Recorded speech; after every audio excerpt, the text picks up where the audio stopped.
If you've been unemployed for longer than 6 months and you haven't improved any skills, you are wasting a colossal opportunity, and I'm going to tell you why.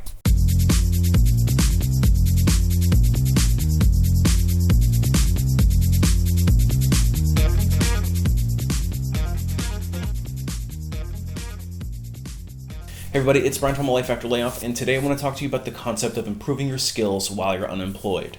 Normally I'm pretty well scripted with my videos if you've watched any of my channel. This particular video, I just want to try something a little different, and I might actually try a series of this kind of stuff. It's kind of more recruiter thoughts than anything. I'm actually going to go a little off script. So if you actually are resonating with this style versus the other style, can you leave a comment? I just would like to hear what your feedback is on that. It'll kind of help me determine how I want to move forward with the channel. But I guess the catalyst behind this particular video, or the concept behind this video, is that I really had, I had posted something recently on LinkedIn. So if you're not following me on LinkedIn, if you are, you probably saw a recent post that I was talking about this concept of improving your skills during unemployment. And so what I said in the post was, if you have spent longer than 6 months on unemployment and you haven't improved any of your skills, you're wasting a colossal opportunity. And then I went on to say that essentially, if you are not willing to improve your own skills, to improve yourself and make yourself more attractive to an employer, then why should an employer go out and hire you over somebody else who is doing that? And that was really kind of the idea behind it, is that if you're just sitting around in unemployment and not really doing anything other than applying for positions, you're really wasting a colossal opportunity to self-improve. And I actually had somebody who had replied to that comment, and I think was a little bit upset about the idea of, they said something to the effect of, people on unemployment don't necessarily have the money to improve themselves, and they're under enough financial and stress from their job search that we need to keep a human element to it. So essentially, this was a very cold way of approaching things. And it got me thinking to myself, that is the complete wrong way to approach the unemployment process. Listen, I know that it's uncomfortable. If you're unemployed and you're looking for a job, I know it sucks. I know it's stressful. I know that you are hyper focused on finding that next position. And I'm not saying that you shouldn't do that. But the concept of improving yourself really needs to be, it's a continuous improvement mantra. And so if you are applying for a position and you are basically you've done the same thing you've always been doing, you're not necessarily going to be pushing the envelope. Whereas your competition is going to be doing that. So if I call you up on an interview and I ask you, I see that you're unemployed for 6 months, and I say, so what were you doing in that 6 months? What have you been up to for the last 6 months? And you say, oh, I've just been looking for jobs. It's not going to really come across that effective. Because essentially you're showing me that you really haven't taken any initiative. And when I say looking for or improving your skills, I'm not necessarily saying that you need to go out and get a new degree type or go back to college or go back to school or anything and even get a certification. Although that might not be a bad idea if that's going to help you with your career path. But I'm talking about closing a gap on your resume. So if you're getting rejected for a certain type of thing and you can fill in that skill, that's something that you should be doing. If you are trying to learn something, maybe it's I had actually had a client who recently said that they actually learned how to speak Spanish in the last, I think they were unemployed for 9 months, so they took the Rosetta Stone or something like that, and they actually learned a new language skill that they could put on their resume, which would be directly applicable to their career path.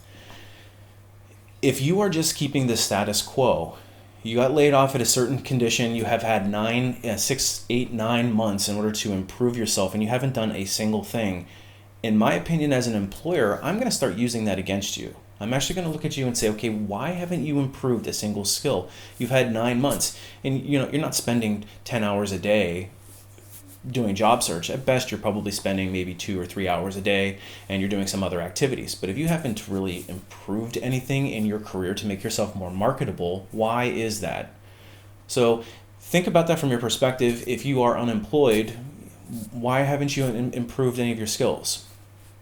Now, it could be a skill that's even unrelated. It could be, for me, maybe I wanted to learn how to use HTML better or WordPress. So I went in and started, I've been learning how to do WordPress through YouTube. So just watching YouTube videos, kind of similar to trying to get better at your job search, you're watching this. It's helping you build up a skill. So you don't have to spend money in order to improve a skill. It just takes the initiative. You actually have to dive in and really try to make yourself more marketable. It could even be starting a side business. Maybe you wanted to. I'm a firm believer in you have to have multiple streams of income. So if you are going back into your job search after being laid off and you are not developing multiple streams of income, it's very irresponsible because you're putting yourself at risk.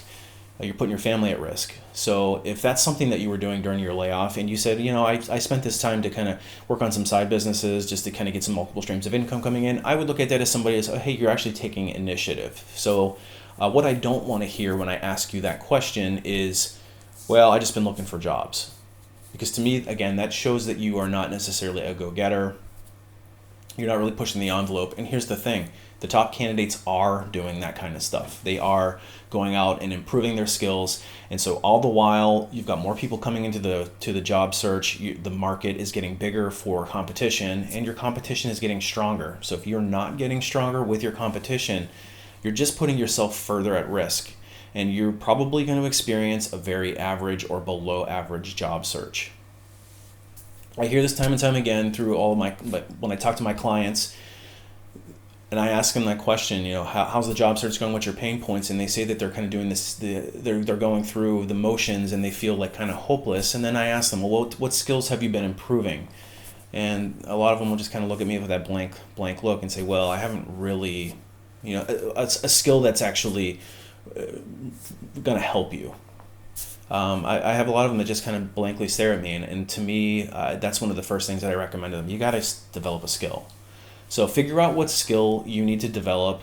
It could be related directly to your job search. It could be related to something else unrelated if you want to do a career switch maybe, or even just putting some skill that is going to improve you. You have an opportunity right now that you didn't have when you were working.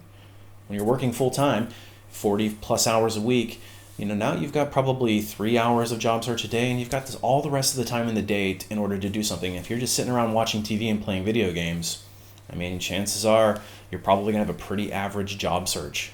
So something to think about. I don't want to ramble on too far about this, but I just felt like the person who had made this comment to me was coming from a very defensive posture of saying, woe is me, I should feel sorry for myself. And employers should feel sorry for myself. And then the fact of the matter is, and this is going to sound blunt, and this is going to sound, to her, it sounded cold, but employers don't really care. Employers don't care about your, there's that sense of empathy. I guess there is some degree of empathy that we'd like to see, but at the end of the day, an employer is trying to fill a position with the best possible candidate.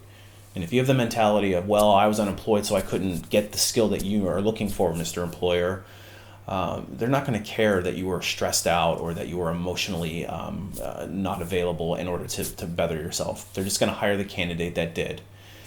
So when she made that comment, I just had I just was thinking to myself, like, listen, you've got two choices here. You can either continue to do what you've always done and get subpar results, or you can improve yourself, get those skills, and become more marketable to an employer. And guess what those top candidates are doing? What side of the fence do you think they're on? So, if you feel that way, that it's not fair to expect you to go and improve yourself in some level of skill to make yourself more marketable, and you're going to have a pretty tough job search. Anyway, I don't want to ramble on too much. Something to think about. I will check in with you next time. If you're struggling with your job search, I do have a website called layoff-free.com.